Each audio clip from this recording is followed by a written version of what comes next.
जो चैप्टर हम पढ़ने वाले हैं उसका नाम है सॉल्यूशंस। ठीक है, तो सॉल्यूशंस क्या होते हैं इसके बारे में पढ़ते हैं। कि मान के चलिए हमारे पास 2 और मोर केमिकली नॉन रिएक्टिंग सब्सटेंसेस हैं। ठीक है, हमारे पास 2 या 2 से ज़्यादा केमिकली नॉन रिएक्टिंग सब्सटेंसेस हैं। जब हम उनको मिक्स करेंगे तो मिक्स करने के बाद हमें एक मिक्सचर मिलेगा। अब मिक्सचर जो है 2 तरीके के होते हैं, एक होते हैं होमोजेनस मिक्सचर और एक होते हैं हेट्रोजेनस मिक्सचर। ठीक है, अब हेट्रोजेनस मिक्सचर क्या होते हैं? हेट्रोजेनस मिक्सचर्स, तो हेट्रोजेनस मिक्सचर बेसिकली 2 टर्म से मिलकर बना हुआ है। पहला टर्म है हेट्रो, हेट्रो माने डिफरेंट, जेनस माने फेज, यानी हेट्रोजेनस मिक्सचर के जो कंपोनेंट्स होते हैं उनकी डिफरेंट फेज होती हैं। डिफरेंट फेज, फेज का मतलब आप सभी जानते होंगे। यहाँ फेज में सॉलिड, लिक्विड या गैस के लिए इस्तेमाल कर रहा हूँ। क्लियर है? तो हेट्रोजेनस मिक्सचर ऐसे मिक्सचर होते हैं जिनके अंदर कंपोनेंट्स डिफरेंट फेज के अंदर पाए जाते हैं। साथ ही साथ जो प्रॉपर्टीज ऑफ कंपोनेंट होते हैं, कंपोनेंट की जो प्रॉपर्टीज होती हैं वही प्रॉपर्टी जो है हेट्रोजेनस मिक्सचर की होती है। क्लियर है? जैसी प्रॉपर्टीज कंपोनेंट शो करेंगे वैसी प्रॉपर्टी ही हेट्रोजेनस मिक्सचर शो करते हैं। जबकि एक होते हैं हमारे homogeneous mixtures. Homogeneous mixture again 2 word से मिलके बना हुआ है। होमो माने सेम, जेनस माने फेज। क्लियर है? इसका मतलब ये है कि होमोजेनस मिक्सचर के जो कंपोनेंट्स होते हैं उनकी सेम फेज होती है, एक ही फेज पाई जाती है। एग्जाम्पल के तौर पर जैसे कि मेरे पास 2 कंपोनेंट हैं, शुगर और वाटर। अभी मिक्स करने से पहले इनकी 2 डिफरेंट फेज हैं, शुगर सॉलिड फेज और वाटर लिक्विड फेज। और जब मैं इनको मिक्स कर दूंगा, आफ्टर मिक्सिंग सबको पता है क्या मिलेगा? शुगर सॉल्यूशन मिलेगा। और शुगर सॉल्यूशन के अंदर इन दोनों कंपोनेंट यानी शुगर और वाटर दोनों की एक ही फेज हो जाती है, that is liquid phase. Clear है? ऐसा कभी नहीं होगा कि शुगर सॉल्यूशन के अंदर शुगर जो है सॉलिड फॉर्म में मिले, नहीं। जब शुगर वाटर में मिक्स होती है तो शुगर कंप्लीटली डिजॉल्व हो जाती है वाटर के अंदर, और जो शुगर पहले सॉलिड फॉर्म में थी वो भी लिक्विड में कन्वर्ट हो जाती है। यानी सॉल्यूशन के अंदर जो दोनों कंपोनेंट थे हमारे शुगर और वाटर, उनकी एक ही फेज हो गई, डेट इज लिक्विड फेज। तो ऐसे सभी मिक्सचर जिनके कंपोनेंट्स की एक ही फेज होती है उनको होमोजेनस मिक्सचर्स कहा जाता है। ये बात बिल्कुल क्लियर हो गई। साथ के साथ ऐसा हो सकता है होमोजेनस मिक्सचर के केस में कि जो कंपोनेंट्स की जो प्रॉपर्टीज़ हैं और मिक्सचर की प्रॉपर्टी है ड्रास्टिकली बिल्कुल डिफरेंट हो एक दूसरे से। इट मे बी पॉसिबल कि the properties of components and the property of homogeneous mixture completely different, दोनों एक दूसरे से मैच ना करें। क्लियर है? उसके बाद एक चीज़ और ध्यान रखना कि कंपोनेंट्स ऑफ होमोजेनस मिक्सचर, आपको पता होना चाहिए होमोजेनस मिक्सचर को ट्रू सॉल्यूशंस या हम सॉल्यूशंस कहते हैं। ठीक है, होमोजेनस मिक्सचर या ट्रू सॉल्यूशन या सॉल्यूशन एक ही बात होती है।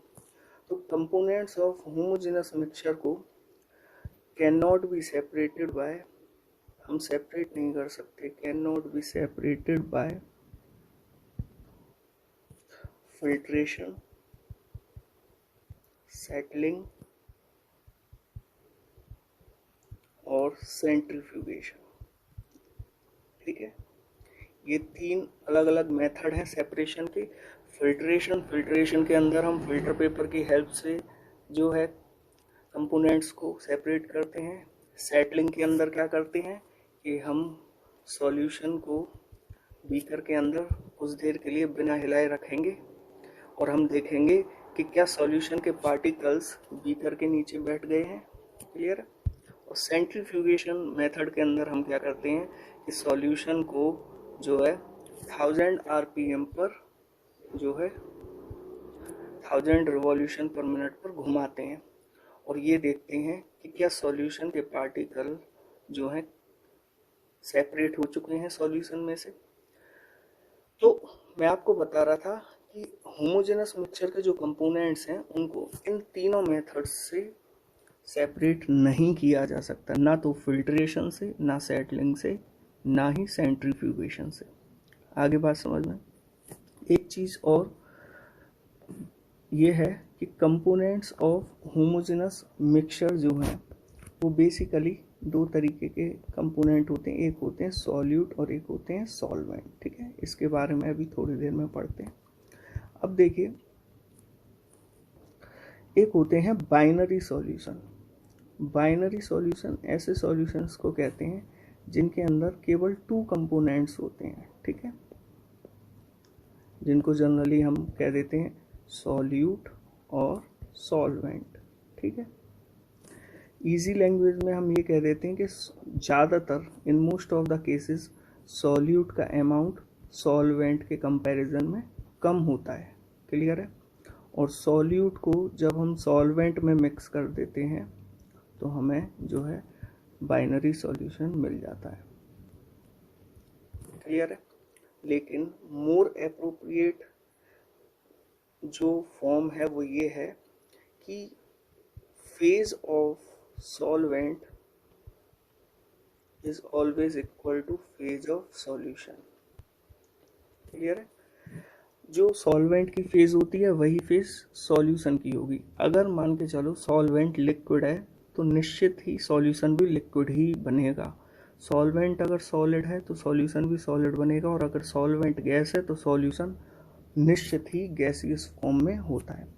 तो बाइनरी सॉल्यूशन जो 2 कंपोनेंट से मिलकर बना हुआ होता है, सॉल्यूट और सॉल्वेंट। इस तरीके से हम अगर डिफाइन करें कि टर्नरी सॉल्यूशंस क्या होते हैं, तो टर्नरी सॉल्यूशंस उन्हें कहते हैं जिनके अंदर 3 कंपोनेंट्स होते हैं। क्लियर है। और क्वाटरनरी एक और बता देते हैं, क्वाटरनरी सॉल्यूशंस क्या होते हैं जिनके अंदर 4 कंपोनेंट्स होते हैं। ठीक है, आगे बात समझ में। तो इस तरीके से ये एक जनरल इंट्रोडक्शन हो गया। उसके बाद मैं आपको चाह रहा हूँ टाइप्स ऑफ सॉल्यूशन। सॉल्यूशन कुल 9 टाइप के होते हैं, और ये टाइप्स जो हमने बनाए हैं वो बनाए on the basis of phase of solute and solvent. Solute और सॉल्वेंट की फेजेस के अकॉर्डिंग 9 टाइप्स में हमने टाइप्स ऑफ सॉल्यूशन को डिवाइड किया है। अब ये 9 टाइप कौन से हैं वो हम एक बार यहाँ पर देख लेते हैं। ठीक है, तो देखिए, ये मैंने जो टेबल बनाई है उसमें पहले वाले कॉलम में तो है सॉल्यूट, सॉल्यूट की फेज, दूसरे वाले कॉलम में सॉल्वेंट की फेज, फिर तीसरे वाले कॉलम में सॉल्यूट और सॉल्वेंट को मिक्स करने के बाद जो सॉल्यूशन बनेगा उसकी क्या फेज होगी। ठीक है, और सबसे लास्ट में हम एग्जांपल डिफाइन करेंगे। तो मान के चलिए अगर मैं सॉल्यूट गैस लेता हूँ और सॉल्वेंट भी गैस है तो सॉल्यूशन की फेज क्या मिलेगी, हमें गैस ही मिलेगी। वो एक चीज़ हमेशा याद रखना, जो सॉल्वेंट की फेज होगी वही फेज सॉल्यूशन की होगी, बिल्कुल सेम फेज होने वाली है। ठीक है ना। तो अगर सॉल्यूट गैस है, सॉल्वेंट गैस है, तो सॉल्यूशन भी जो है हमें गैसियस फॉर्म में ही मिलेगा, और उसका एग्जांपल है एयर।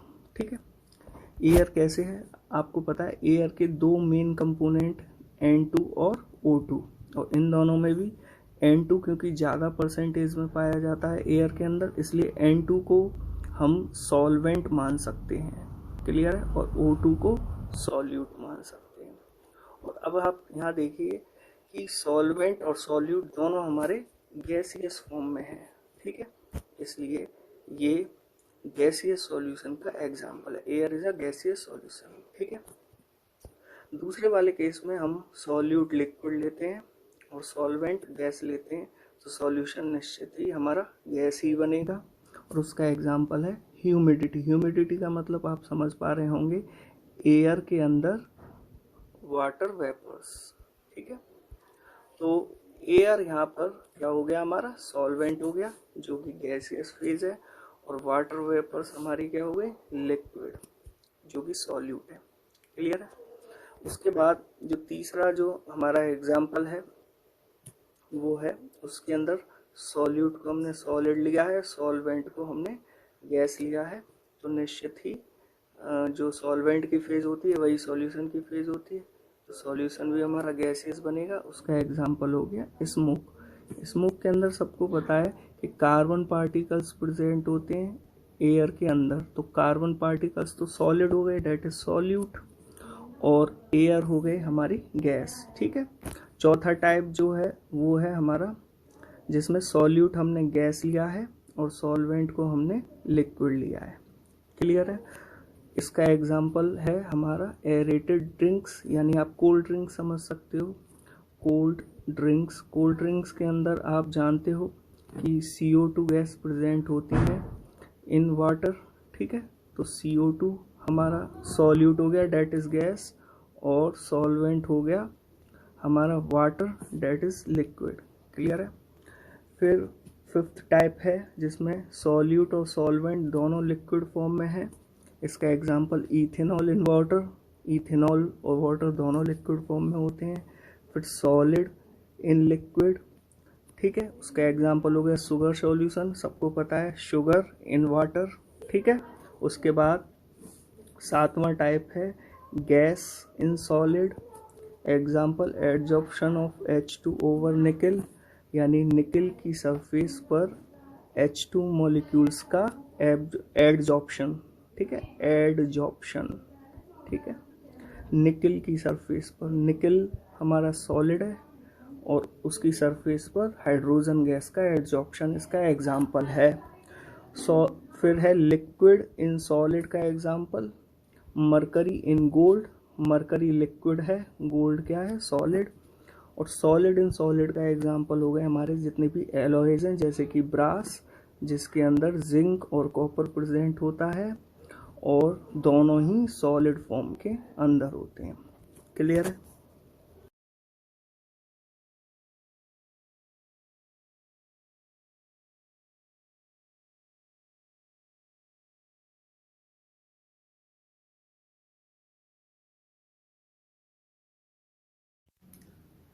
चलिए अब जो हम पढ़ने जा रहे हैं वो टॉपिक है process of dissolution of solute in solvent. Solvent के अंदर जो सॉल्यूट है वो किस तरीके से डिसॉल्व होता है, तो उसके लिए हम एक एग्जांपल लेकर चलते हैं। मान के चलिए कि मेरे पास ये शुगर पार्टिकल्स हैं और इसको मैं वाटर के अंदर जो है डिसॉल्व कर रहा हूँ, ये वाटर हो गया। तो यहाँ शुगर जो है मैं एज अ सॉल्यूट यूज़ कर रहा हूँ और वाटर जो है वो है सॉल्वेंट, ठीक है। अब जैसे ही मैं शुगर को वाटर के अंदर डाल दूँगा इस तरीके से, ये वाटर हुआ, वाटर के अंदर मैंने शुगर डाल दिया, ठीक है। शुगर डालने के बाद क्या होता है कि शुगर पार्टिकल्स जो हैं डिस्पर्स होते हैं, ठीक है, शुगर पार्टिकल डिस्पर्स होंगे। क्लियर है। किस तरीके से, ये इस तरीके से शुगर पार्टिकल वाटर के अंदर डिस्पर्स होंगे। क्लियर है। अब आपको पता है डिस्पर्स होंगे, तो शुगर पार्टिकल जब डिस्पर्स होंगे तो शुगर पार्टिकल्स के बीच का जो बॉन्ड है वो ब्रेक होगा, यानी सॉल्यूट के बीच में जो बॉन्ड है वो ब्रेक होगा। क्लियर है। इस प्रोसेस के अंदर अब डिस्पर्स होने के बाद क्या होगा कि शुगर के पार्टिकल्स जो हैं सॉल्वेंट के पार्टिकल को रिप्लेस करेंगे, यानी शुगर पार्टिकल्स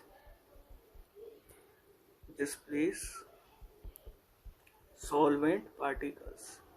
ठीक है, आप इस तरीके से समझिए कि मान के चलिए कि ये बीकर है और इसके अंदर वाटर है, क्लियर है।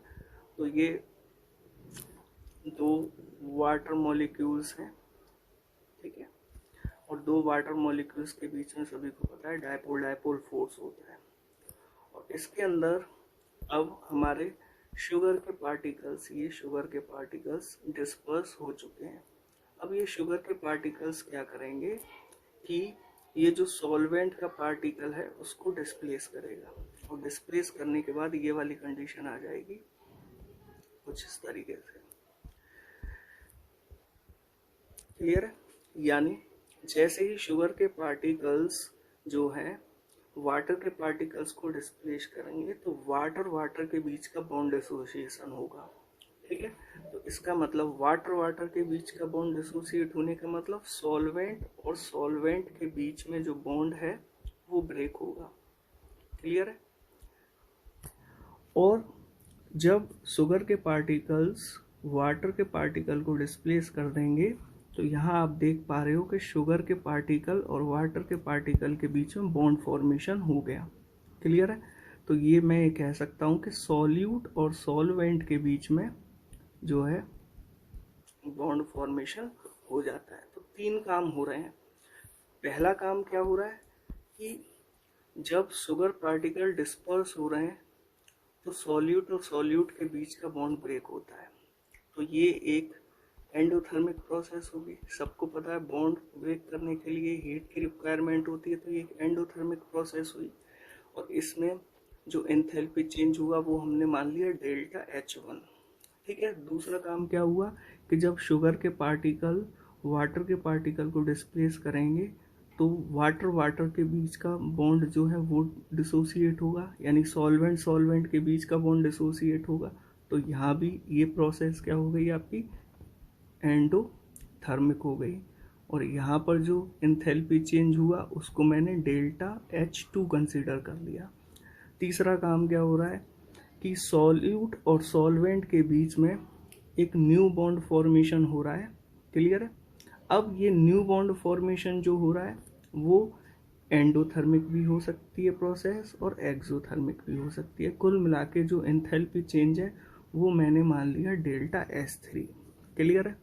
तो नेट हीट ऑफ सॉल्यूशन या नेट एंथैल्पी ऑफ सॉल्यूशन जो हो गया, net heat of solution that is delta H solution, वो किसके बराबर हो गया delta H1 plus delta H2 plus delta H3 के बराबर, ठीक है। अब देखिए सभी को पता है डेल्टा H1 क्या है, सॉल्यूट सॉल्यूट के बीच में बॉन्ड तोड़ने के लिए जो एंथैल्पी की रिक्वायरमेंट है। डेल्टा H2 क्या है, सॉल्वेंट सॉल्वेंट के बीच में जो फोर्स ऑफ अट्रैक्शन है उसको तोड़ने के लिए एंथैल्पी की रिक्वायरमेंट। और डेल्टा H3 क्या है, सॉल्यूट और सॉल्वेंट के बीच में जो new force of attraction develop हो रहे हैं उसमें जो एंथैल्पी चेंज हुआ है वो डेल्टा S3 है, क्लियर है। अब आप याद रखना कि अगर सॉल्वेंट और सॉल्यूट के बीच में जो new force of attraction develop हुआ है अगर स्ट्रोंगर है देन सॉल्यूट एंड सॉल्वेंट के बीच में जो फोर्स ऑफ अट्रैक्शन है उसके कंपैरिजन में, यानी the force of attraction between solute solvent is stronger then solute और सॉल्वेंट। उस केस में डेल्टा H सॉल्यूशन जो है वो नेगेटिव होगा और प्रोसेस जो है फेवरेबल होगी, प्रोसेस इज फेवरेबल, ठीक है। Process of dissolution is favourable, ठीक है। और अगर इसका अपोजिट हुआ, अपोजिट का मतलब सॉल्यूट और सॉल्वेंट के बीच में जो अट्रैक्शन है वो अगर वीकर हुआ then solute solute and solvent solvent, उस केस में डेल्टा एच सॉल क्या होगा, पॉजिटिव होगा। लेकिन अभी भी प्रोसेस जो है, इसका मतलब ये नहीं है कि फेवरेबल नहीं होगी, प्रोसेस इज अगेन फेवरेबल होगी, यानी डिसोल्यूशन प्रोसेस होगी। प्रोसेस फेवरेबल का मतलब डिसोल्यूशन प्रोसेस अभी भी होगी जब डेल्टा एच सॉल पॉजिटिव होगा। तो अब दिमाग में ये बात आती है कि जब डेल्टा एच सॉल पॉजिटिव है तो प्रोसेस फेवरेबल क्यों है, जबकि हमने हमेशा यही सीखा था कि जब कोई भी प्रोसेस एक्सोथर्मिक होती है तभी वो फेवरेबल होती है, क्योंकि एक्सोथर्मिक होने से मोस्ट ऑफ द हीट जो है सिस्टम से बाहर चली जाएगी, तो सिस्टम की नेट हीट कंटेंट घट जाएगा और सिस्टम हमारा स्टेबल हो जाता है।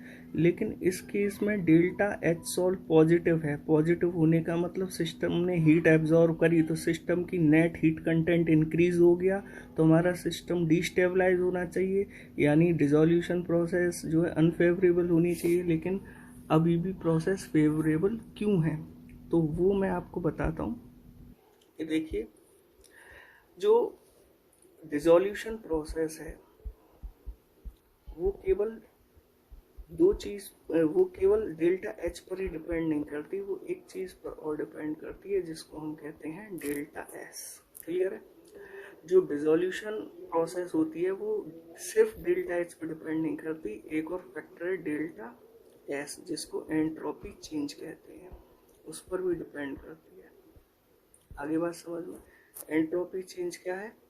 It is the measure of disorder और रैंडमनेस। ठीक है, अगर किसी सिस्टम के अंदर डिसऑर्डर या रैंडमनेस बढ़ जाती है तो हम कह देते हैं delta S is positive. Delta S positive का मतलब क्या हुआ? डिसऑर्डर सिस्टम के अंदर इंक्रीज हो रहे हैं। और अगर किसी सिस्टम के अंदर डिसऑर्डर घट रहे हैं या सिस्टम ऑर्डर हो रहा है तो हम उसके लिए कहेंगे डेल्टा एस क्या है? नेगेटिव है। क्लियर है? अब डेल्टा एस सीधे सीधे किससे रिलेट करता है? डेल्टा जी से।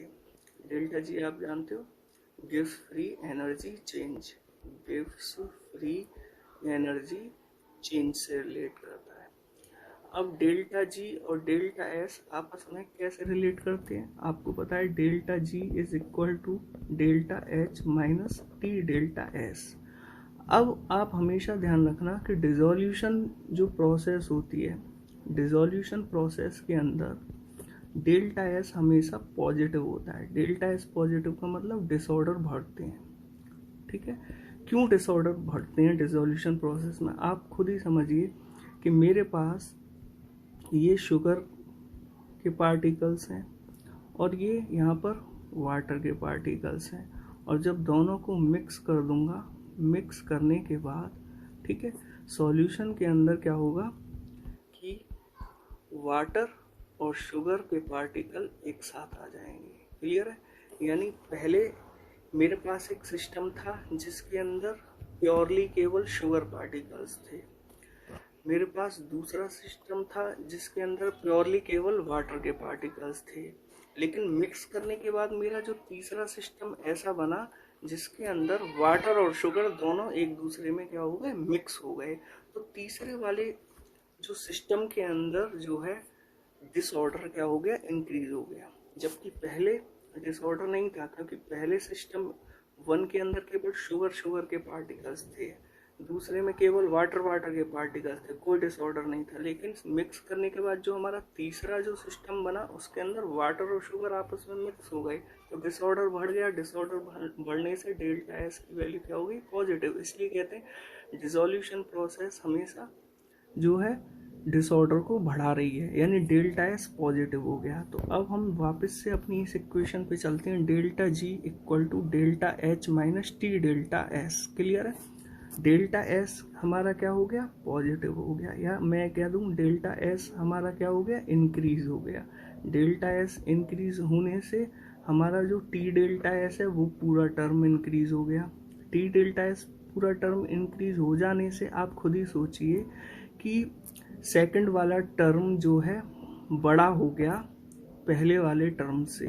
ठीक है, तो जब सेकंड वाला टर्म पहले वाले टर्म से बड़ा हो जाएगा तो उसका जब हम सब्ट्रैक्शन करेंगे तो वो हमेशा नेगेटिव वैल्यू ही देगा आपको, यानी डेल्टा जी नेगेटिव हो गया तो प्रोसेस क्या हो गई, फेवरेबल। और याद रखिए कि अभी ये चीज़ मैं किस लिए डिफाइन कर रहा हूँ, क्योंकि हम जब डेल्टा एच पॉजिटिव है तब भी प्रोसेस फेवरेबल क्यों होती है, मैं उस चीज़ को डिफाइन कर रहा हूँ। डेल्टा एच पॉजिटिव होने के बाद भी जो है प्रोसेस फेवरेबल इसलिए है क्योंकि डेल्टा जी क्या हो गया है, नेगेटिव हो गया है। और अगेन डिसोल्यूशन प्रोसेस हमारी क्या हो गई है, फेवरेबल। तो कहने का मतलब ये है कि डिसोल्यूशन प्रोसेस फेवरेबल होगी या नहीं होगी वो सिर्फ डेल्टा एच पर डिपेंड नहीं करता, वो डेल्टा एस पर डिपेंड करता है। और delta S in term delta G को जो है लिंक करता है हमसे। ये बात क्लियर है। एक सिंपल जो है, अगर मैं आपको रूल बताऊं, सिंपल रूल है एक लाइक डिसॉल्व लाइक का, लाइक डिसॉल्व लाइक का।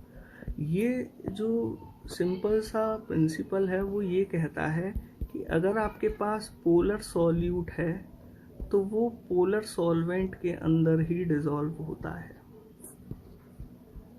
ठीक है।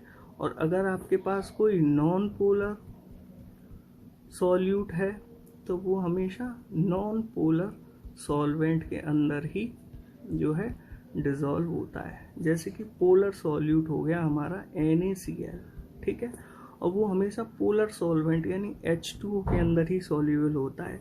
जबकि हमारे पास कोई नॉन पोलर सॉल्यूट हुआ जैसे कि आयोडीन, क्लियर है, तो वो हमेशा नॉन पोलर सॉल्वेंट यानी कि बेंजीन के अंदर ही डिसॉल्व होगा। ये सिंपल रूल है। उसके बाद फिर मैं आपको दो चीज़ें और बताता हूँ। एक है आपका एक्वस सॉल्यूशन, ठीक है, और एक होते हैं नॉन एक्वस सॉल्यूशन, ठीक है। एक्वस सॉल्यूशन उन सॉल्यूशन को कहते हैं जिसमें सॉल्वेंट इज वाटर, क्लियर है, और जिसके अंदर सॉल्वेंट वाटर नहीं होता यानी solvent is other than water. तो ऐसे कौन से सॉल्वेंट है वाटर के अलावा, वो सॉल्वेंट हो सकते हैं जैसे कि बेंजीन, ठीक है, ether, alcohol, टॉलिन, cyclohexane, carbon tetrachloride etcetera. ये ऐसे सॉल्वेंट हैं जो वाटर से अलग हैं।